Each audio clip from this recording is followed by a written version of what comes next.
Hello everyone, and welcome back to the Artificial DM. I want to apologize that I've been away for almost 4 weeks now. To boil it all down, I bought a van, my video editing software no longer works, I had to learn how to use new software, and aside from that, I've just been kinda lazy.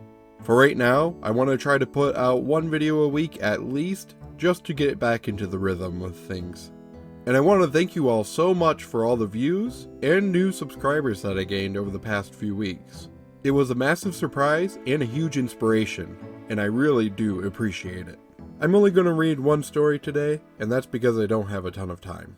So, we're going to take a look at r/rpghorrorstories.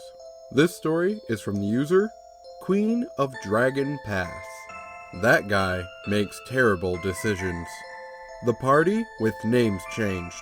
Me, forever DM since 2009.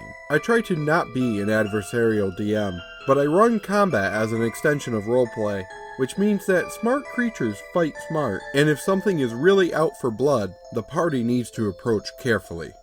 Running this game over Roll20. Josh, close friend of mine and a very chill dude.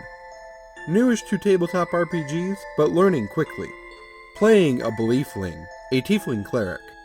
Donna, close friend of mine and a very chill lady. Roleplay aficionado, but mostly used to games like Fate. Playing a half-orc bard. Gary, most experienced D&D player out of the 5 of us. Not present for this session, since he's at Dundercron. His elf rogue is temporarily handed over to Donna. Gabe, the odd one out, constantly angry and incapable of using a tone other than obnoxiously sarcastic. Imagine any angry nerd reviewer type character, except it's his actual personality and not something he just puts on for videos. Close friend of Donna's, and this story's that guy, playing a half-elf ranger. As a bit of background information, the local trade guild hired the party to secure a logging site that was being menaced by some strange creatures. Unbeknownst to the characters, but suspected by the players, these creatures are long extinct dinosaurs that have been resurrected by a dryad whose tree was cut down by the loggers. In the previous session, the players had a nasty run-in with a Quetzalcoatlus? I'm just leaving that in. Basically a giraffe with a razor-sharp beak, a 35-foot wingspan, and a bad attitude. They got torn up a bit trying to fight in the open where it could take full advantage of its abilities, but got smart and hid in a dense grove and drove it off with spells. I was hoping this signaled to them that they needed to be careful and think tactically. Their first combat encounter of this session is a pack of velociraptors. These aren't the ones that appear in Jurassic Park, since those were based on Deinonychus. Rather, these raptors are quite small and rely on their flanking abilities to do any real damage. The party handles these pretty well, and despite some sneaky tactics, the velociraptors are unable to get real advantage by flanking the party. I took this as a good sign, which was apparently a mistake on my part. Some fluff, roleplay, and treasure hunting later, the party comes across the encounter. The encounter is a solo Deinonychus, which spots the party and then darts deeper into the forest, squawking the whole way. Remember when I said that the velociraptors from Jurassic Park were based on Deinonychus? Yeah, this is that butthole. Stat-wise, they have an intelligence of 4. That might not sound impressive, but that's 1 point higher than wolves, who you probably know in the real world are expert pack hunters and can display impressive tactics. I thought I was running this encounter pretty generously. The Deinonychus runs away from the party, making a ton of noise. Earlier, they had fought velociraptors who communicated with each other to attempt advanced flanking maneuvers.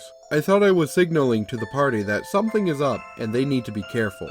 The party follows this Deinonychus further into the forest and comes across a huge tree stump with a cavern under its roots. I describe the sounds of digging coming from under the tree stump and make it clear that their Deinonychus friend from earlier is perched on top of the tree stump and watching them like a hawk. I make a couple of rolls, visible to the players, although they don't know what the rolls are for. These rolls are the 2 other Deinonychus, which are hiding in the dense foliage nearby, succeeding on their stealth rolls against everyone's passive perception. Gabe immediately fixates on the digging coming from the cave. I'm going to try to sneak into the cave and see what the noise is. Are you sure? Sneaking in D&D doesn't work like it does in Skyrim. You won't be able to magically make things that have already seen you forget that you're there. The creature is still watching. That's fine. I want to sneak to the cave. Josh and Donna are hanging back and seem pretty nervous about this approach. Gabe rolls something middling. Without so much as looking around first, he walks closer to the tree stump, leaving about 50 feet between himself and the nervous, genre-savvy party members. All three Deinonychus spring their attack. Deinonychus has a nasty ability that lets it attempt a knockdown when it runs at least 20 feet before attacking. All three Deinonychus are far enough from Gabe to get their pounce attacks. His character saves against the first two, but gets knocked down and knocked to negative HP by the third. Gabe loses it. He starts to scream and cuss, and then mutes his mic. Combat unfolds. The rest of the party manage to stabilize Gabe's character and take down the dinos. Gabe shows up again, finally, although now he's been gone for about 10 to 15 minutes. Welcome back. The rest of the party stabilized your character, so you're wounded, but I'm dead. No, it doesn't work like that. You're only dead if you reach a negative HP, corresponding to your maximum HP, or fail 3 death saves. No, I'm dead. I flooped up and I'm dead. Donna and Josh try to back me up and explain that it doesn't work like that, but Gabe continues to mope. At this point, Gabe is actually frightening me a bit, but I keep cool so I can wrap up the session. The party backtracks and makes a camp in a hermit's cottage, and then get back to the cave and finally meet the Dryad. Session ends, and Gabe bolts. Gabe is now on probation. I know I should probably kick him out for his stunt, but he's part of a larger social group that often does things together. If it happens again, though, he's done. Donna likes to excuse his behavior by blaming his anger on the death of his mother several years ago.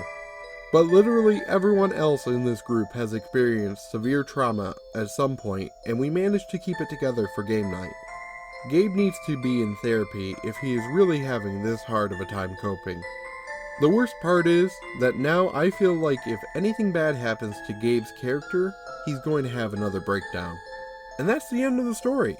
Honestly, I really like the scenario that the DM presented. That's really cool that a Dryad brought dinosaurs back to life because her tree was assaulted and she's worried about protecting her forest. That's really, really cool. Gabe and his total overreaction, though, is completely unacceptable. This is a game, and everyone is there to have fun, and you need to remember that just because you mess up doesn't mean that you're a bad player. Sometimes you can make an action, such as try to cast Fireball, and you crit fail. It's part of the game. If you don't have room to mess up, and you were just constantly winning and constantly succeeding, then it probably wouldn't be any fun. Once again, guys, I really appreciate that you guys listen to my content, or watch it, however you take in the media. Hopefully I'll have time to make more content this week, but that's all depending on if I need to work more overtime or not. Until next time, hope you feel inspired.